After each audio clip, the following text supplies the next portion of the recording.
Welcome to another weekly video. In this video we will look at adding and amending job roles. Job roles are located under the settings menu by choosing job roles. Job roles are added by entering the job role title in the first box, and the category the job role belongs to can be chosen from the drop down.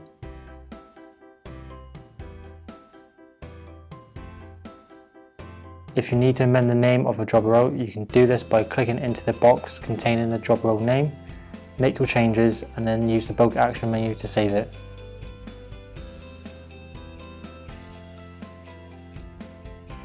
If a job role is no longer required, you can remove it. To do this, place a tick next to the job role and use the delete option from the bulk action menu.